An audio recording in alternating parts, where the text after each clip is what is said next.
La Universidad Distrital Francisco José de Caldas y su emisora Laud 90.4 FM Estéreo presentan El Sabio, Camino a la Libertad. Yo soy Francisco José de Caldas. La historia que revive al hombre que con sus estudios e investigaciones buscaba sacar al pueblo de las tinieblas para guiarlo a la libertad.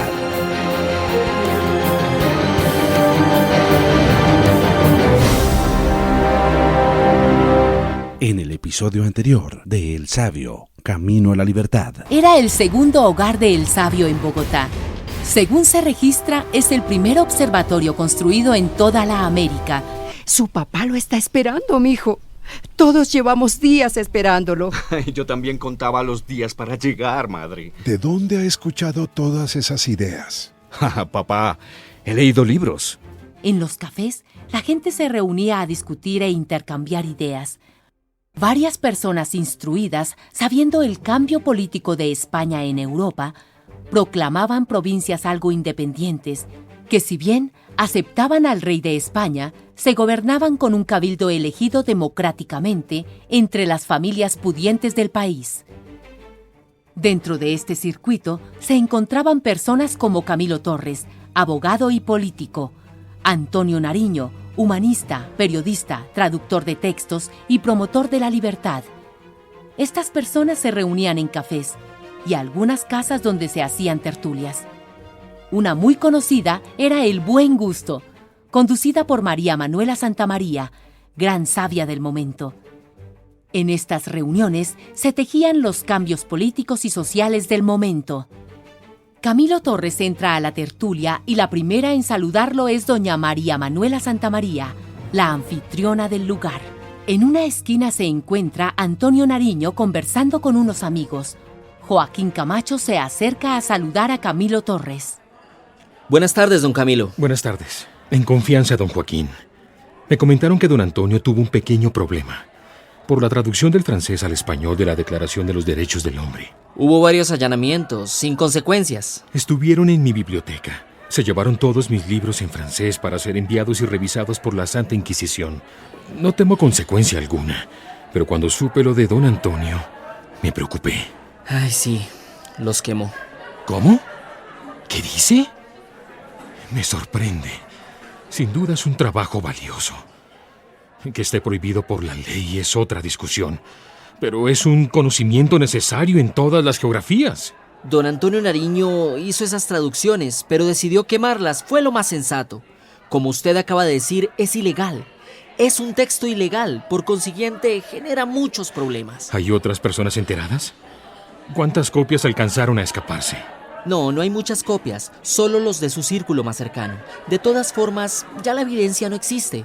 Es decir, los rumores quedarán solo en eso. Lo que sucede en Francia y en otras partes, al parecer tienen nervioso a su majestad. ¿Usted así lo cree?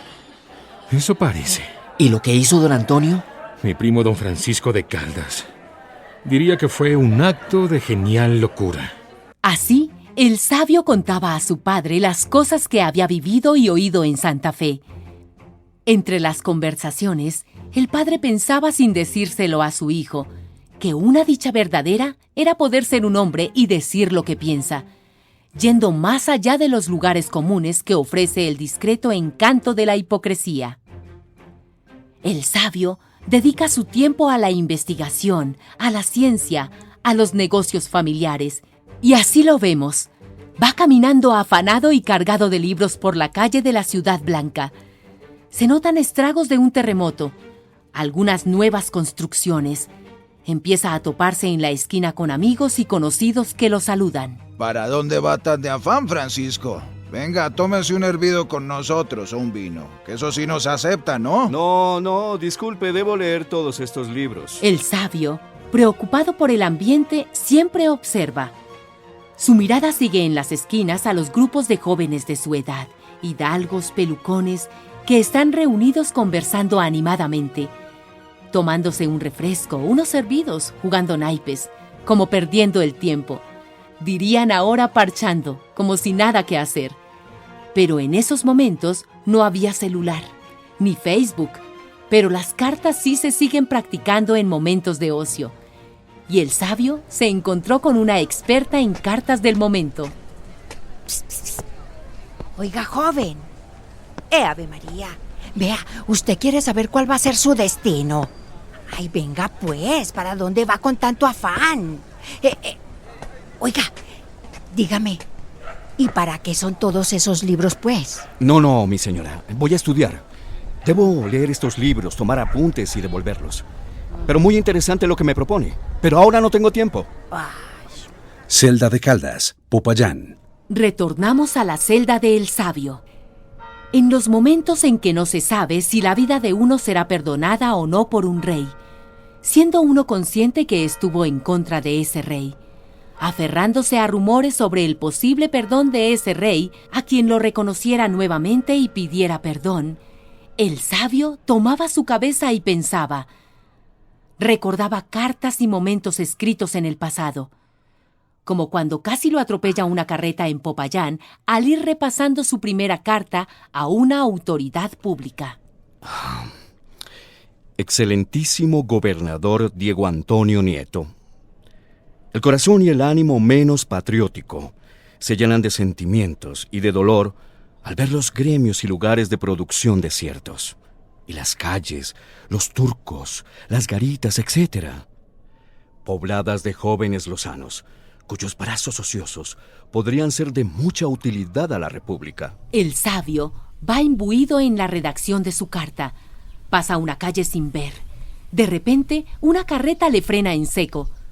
Pierde su hilo de pensamientos. Se asusta. Casi lo atropellan y sus libros se le caen en medio de la calle. El cochero amable se levanta y le ayuda a recogerlos. Oiga, joven, ponga más cuidado. De pronto se puede llevar un buen estrujón por aquí. Sí. Es que voy compungido por lo que pasa acá en el centro. Estaba meditando sobre una carta. Bueno, ponga más cuidado nomás. Ave María, por andar pensando en las bolas de los científicos. Cuidado, don Francisco. El sabio caminaba impasible hacia el encuentro con la observación de las estrellas en las noches. Sus apuntes, libros científicos y mediciones. Escribía y no perdía el tiempo. Seguía pensando en esa carta que escribiría pidiendo ayuda y facilidades para desarrollar la ciencia en el contexto en su natal Popayán. Poco sabía de su futuro y su fin. Juzgan que es incompatible la hidalguía con los oficios. No hablo de todos. Muchos se ocupan de mantener sus obligaciones. Sin embargo, han venido a ser sinónimos la hidalguía y el ocioso. Si por el que sabe, tiene comodidades o poder, debe estar sin hacer nada productivo. Me gustaría que se destruyeran esas ideas falsas de ánimo de mis compatriotas y en su lugar subsistir otras verdaderas. Salón de clase. En medio del encierro, la única salida para el sabio es aferrarse a su memoria para pelear tan brusca derrota. Sigue recordando vertiginosamente. Ahora nos lleva a la etapa de la vida donde fue profesor. Está ocupado corrigiendo algunos escritos. Sobre su escritorio hay libros abiertos, otros cerrados, mientras que el ruido de los alumnos cotorreando por los corredores de vez en cuando lo desconcentran. No obstante, en medio de esos lapsus, él sigue avivando sus ideas. Mientras los niños juegan y gritan, el sabio dibuja futuras empresas y proyectos. En un salón con mesones de piedra y abundante luz, de un momento a otro, el sabio aparta los libros del mesón. Pinta un extraño triángulo parecido a una nave espacial u observatorio futurista. Diseña una a una como apilando piedras. Pinta al lado un telescopio. Escribe a un lado observatorio. En ese momento se le borra la vista. Siente un fuerte dolor de cabeza, el cual hace que tenga un par de movimientos torpes que dejan caer las hojas de papel al suelo. El sabio, como cualquier antihéroe o héroe moderno, sufre a veces de afecciones corporales. Su esmero y progreso dedicado al avance de la ciencia han ocasionado quebrantos en su salud. Casi no descansaba y sufría de lo que llamarían hoy de estrés. Pero aquella tarde, un alumno lo ayudó. ¿Qué es? ¿Qué le pasó, profesor? Un plan. Un plan para el futuro. Nos puede predecir los movimientos de la luna, conocer las constelaciones y medir montañas y distancias. ¿Se encuentra bien, profesor? Sí, gracias. El sabio vuelve a ver el papel y se queda pensando.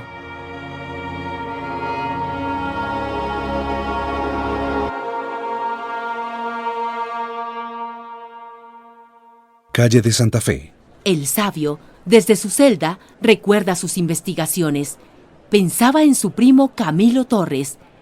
Él está estrechamente involucrado con un grupo que quiere cambiar el rumbo político de la Nueva Granada. Él no sabe que está muerto, pero reconoce que corre el mismo peligro. Recuerdan los momentos gloriosos, cuando en 1794 en Santa Fe habían logrado muchísima atención y cambios en los conocimientos de la gente, y la importancia que tuvieron en el momento los panfletos. Desde esos recuerdos saca fuerzas para continuar sus epístolas. Camilo Torres va caminando cuando ve a un grupo de personas curiosas leyendo unos panfletos subversivos pegados a la pared. Se abre paso entre la gente mientras escucha que una persona lee el contenido en voz alta. Si no quitan los estancos y los impuestos, si no cesa la opresión, se perderá lo robado, tendrá fin la usurpación. La gente que entendía se reía o lo miraba y se paraba frente al letrero. El rumor cumplió con su objetivo: estimular el descontento y la insatisfacción entre criollos y españoles. La desazón fue creciendo y en breve se sembraría el ímpetu para lograr el levantamiento contra el decadente orden español. Actualmente en Bogotá se pueden ver unos letreros con los números de delincuentes apresados por policías en 2 años. Aquí, en esas mismas calles donde el sabio y Camilo Torres caminaron. Son asuntos públicos que en la intimidad la gente lee, interpreta y significa de muchas maneras, cada uno de acuerdo a su subjetividad. Camilo Torres, al ver el impreso, le pide a la persona que se lo entregue. Revisa el panfleto. Es una traducción de los derechos del hombre. Se escucha a un grupo de soldados españoles que se acercan. Es mejor que se marchen. No hay nada que ver. ¡Retírense! La gente se dispersa, aunque discretamente Camilo Torres, sin que nadie lo vea, guarda la publicación en su bolsillo y el grupo de soldados pasa frente a él. Así, el primo del sabio movía la calle en su momento. Siempre están los que venden información, gente sin conciencia que por el color del billete hace y dice cosas que no ayudan a la mayoría. 2 soldados están sentados con Francisco Carrasco, quien está haciendo una denuncia. Ha filtrado información privilegiada. Entrega al oficial uno de los pasquines confiscados por los soldados. Uno de esos que venden la información del momento era el señor Francisco Carrasco. Él hizo meter preso al otro gran protagonista de esta historia, Antonio Nariño, militar, político y periodista, difusor de ideas de libertad. Él había traducido los derechos del hombre y del ciudadano, del francés al español. Por eso había sido declarado traidor de la corona. Usted dirá, don Francisco Carrasco. Es sobre esos panfletos y otros hechos mucho más graves que me hacen sospechar de una conspiración contra el gobierno. Pero, ¿de quién nos habla? Don Antonio Nariño.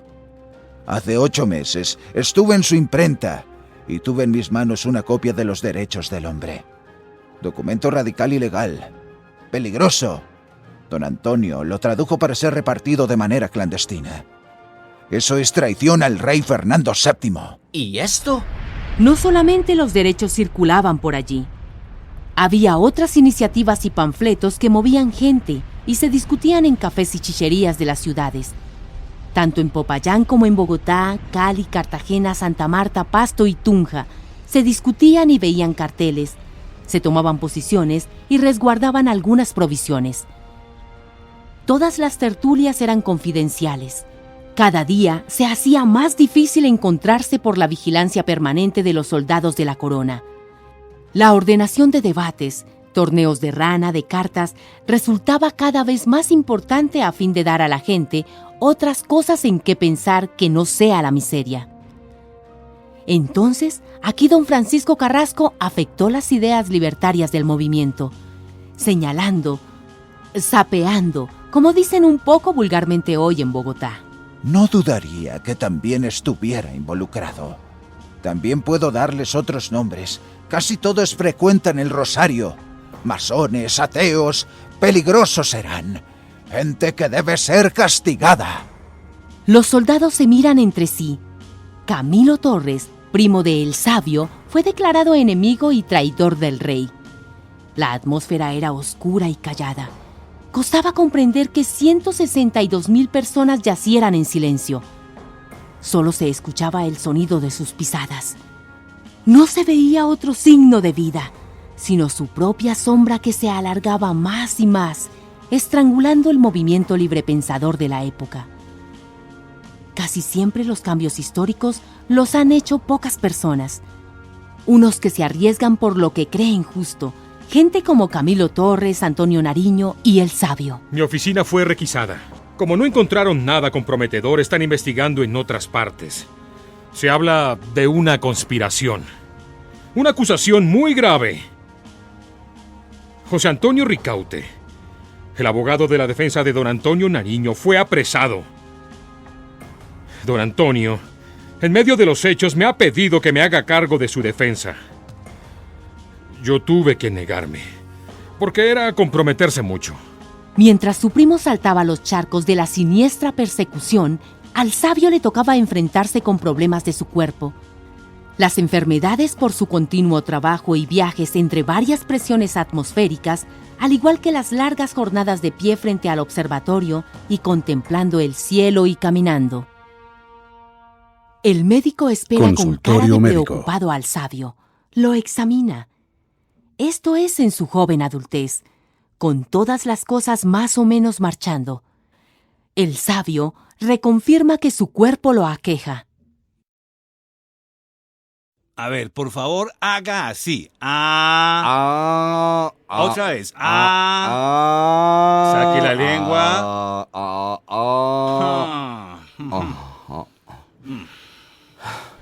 Y bien, doctor, ¿qué tengo? Don Francisco no puede continuar con sus lecturas prolongadas y complejas. Debe pausarlas o abandonarlas. Pero estoy por obtener mi doctorado. Ay, lamento darle malas noticias. He dedicado casi 3 años a mi trabajo y el de muchos colaboradores. Sé que ha tenido éxito en sus prácticas jurídicas, también cuando ejerció de profesor general de menores y ahora como juez de la hermandad. Pero con tantos trabajos no puede continuar. Puede ser que pare un tiempo. Después puede retomar con energías tantos proyectos. Ahora descanse, por favor. Su cuerpo necesita un descanso. No es una decisión fácil. Afecta todo lo que uno ha pensado y por lo que uno ha trabajado tanto tiempo. Las indicaciones médicas hicieron una pausa, más o menos, en las labores investigativas del personaje, pero no en sus labores de comerciante y más ahora joven gerente de los negocios de su padre. Como sabemos, desde el inicio de nuestra historia, los caminos nunca han sido la prioridad en estas tierras, así como hoy no ha aparecido el señor periodista, que quedó de venir a la Casa Museo Francisco José de Caldas, atrás del Palacio de Nariño, aquí en el centro de Bogotá. En este lugar se halla una gran cuantía de memorias con importante conocimiento, que espera el periodista y a usted también, estimado escucha. Seguimos la adultez de nuestro protagonista. De comerciante, estaba siempre vendiendo productos, sufriendo los trabajos de solventar los problemas de los caminos. La geografía de estas tierras siempre ha dificultado que la gente se desplace hábilmente. El Sabio vivió, desarrolló extensas expediciones científicas impares que avalaran o reconocieran sus aportes. En medio de tal circunstancia, tuvo un gran accidente, donde casi pierde todo. Camino cerca de Timaná. Avanzando por los caminos abruptos de Timaná, se produce un grave accidente, donde varias de las mulas con mercancías se desbarrancan y pierden tanto los animales como las mercancías, acarreando en consecuencia pérdidas cuantiosas. Ni el sabio ni su hermano Camilo pueden evitar el accidente. El ayudante queda inerte y se persigna asustado. ¡Oh, ¡santo Dios! Es imposible transitar estos caminos y no sufrir accidentes. ¡Qué atraso tan bárbaro! Semejante territorio y vamos casi a ciegas, adivinando lo que nos podemos encontrar. Fue un accidente. Es normal en estas tierras. No fue su culpa, ni culpa de nadie. La culpa no soluciona nada. Pero, ¿qué diablos? Los responsables de olvidar la tierra pagarán con el exilio. Usted sabe que con fortuna y organización, los nativos podremos aprender a conducirnos en el territorio. Algo que con trabajo y estudio podemos evitar. Tenemos que conocer cómo es el territorio, con sus valles, depresiones y afluentes hídricos. Hacer mapas, caminos. ¿Y qué hacemos ahora? Continuar. No podemos permitirnos la perniciosa vacilación.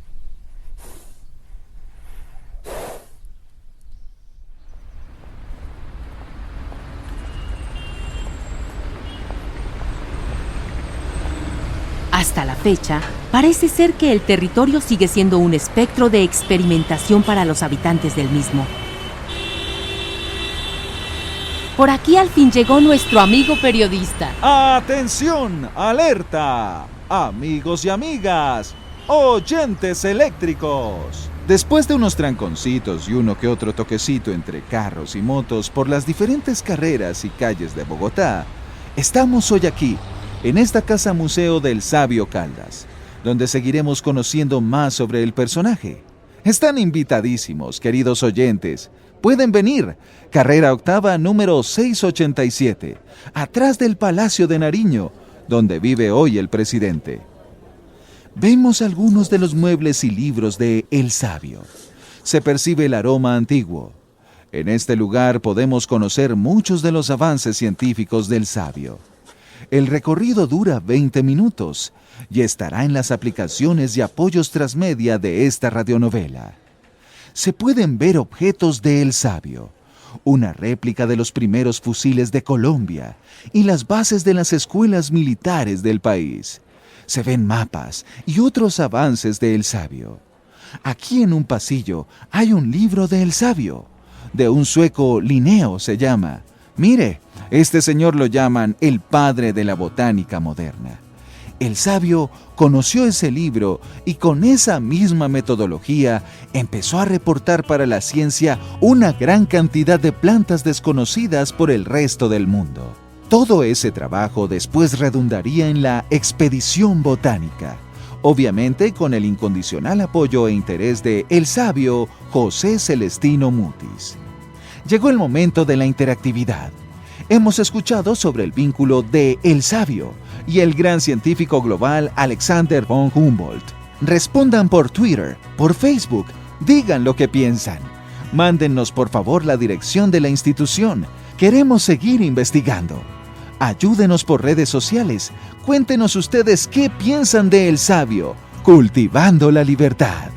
Un hombre al que le pasaron muchas cosas importantes en muy pocas calles. Aquí, en estas 10 cuadritas, El Sabio vivió, miró las estrellas, leyó sus libros, conoció el mundo, investigó y parece que tuvo un trágico deceso. Todavía no lo sabemos. En este museo, pues, El Sabio vivió pocos años, pero más o menos fueron tranquilos. Algo pudo compartir con su esposa, su hijo, que murió niño, y sus 2 hijas. Fueron años de borrasca para todos. Nuestro amigo periodista ha empezado a manejar las tecnologías de la información para ubicarse. Claro que no por GPS, por mensajes de texto todavía, pero ya es un avance. Ahora parece que predice el futuro. Nos aporta también a la historia del Sabio un reconocimiento por el esfuerzo. Mientras reconstruimos un posible testimonio del pasado, en Popayán, El Sabio resume sus días en vilo deseando una pronta respuesta a sus peticiones. Las noticias no son muy esperanzadoras. Los rumores sobre el accionar de Pablo Morillo, alias el Pacificador, son nefastos. A su paso solo ha dejado muerte y desolación. Pese a ello, El Sabio no pierde su anhelo y continúa confiando en el poder de las palabras y las letras. El sabio se enteró de una carta del teniente general y presidente de Quito del 6 de agosto, en donde el presidente de Quito accede a condenarlo allá. Hay tensiones porque en Bogotá quieren ajusticiarlo. Sin embargo, existe un documento legal que le permite tener confianza y seguir trabajando en más cartas y comunicaciones.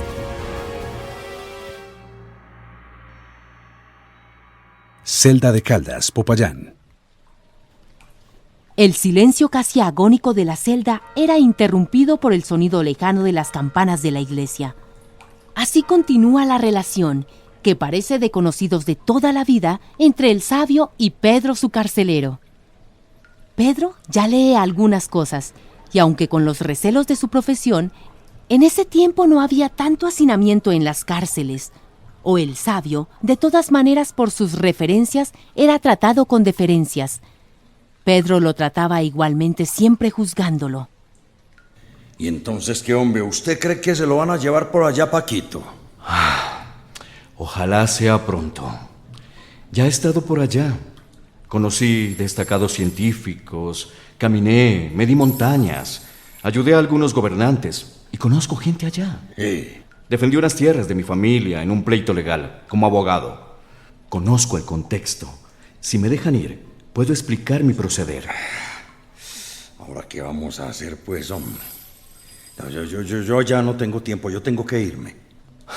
Vamos a escribir un poco en alemán. Aprendí casi solo, leyendo libros de botánica, de ciencia. Conocí a este señor en Ecuador, allá donde espero ser juzgado. ¿Pero cómo? Liebe Freunde, querido amigo. Explíqueme eso un poquito más despacio, a ver, hombre. Eso suena como raro, como feo. Suenan más feo estas cadenas. Quítemelas un poco, solo para escribir esta carta. Yo no me le voy a escapar, Pedro. No, es que ahí se me la está poniendo pues como difícil, le cuento. Está bien, pues, está bien. Pero un momentico nada más, ¿listo? Calle Novena con carrera octava. Casa Museo Francisco José de Caldas. ¡Alerta, Bogotá! Oyentes eléctricos. Entonces, antes era normal escribir cartas al rey pidiéndole que los jóvenes tengan oficio y que las carreteras sean mejores. Utilicen este medio para eso. Ahora se pueden expresar por las redes sociales.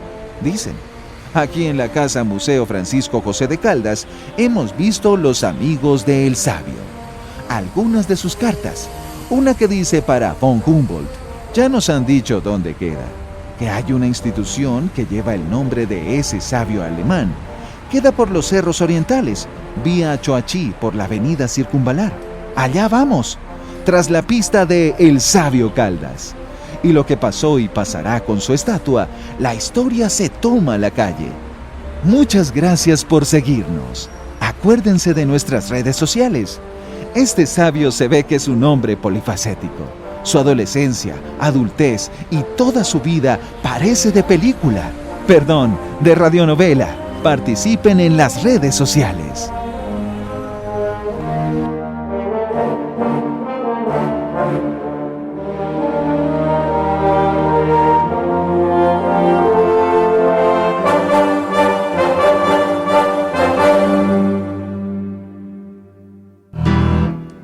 Laúd 90.4 FM Estéreo presentó El Sabio, Camino a la Libertad. La radionovela de Laúd 90.4 FM Estéreo. Yo soy Francisco José de Caldas. La radio vive en la verdadera alternativa de la radio.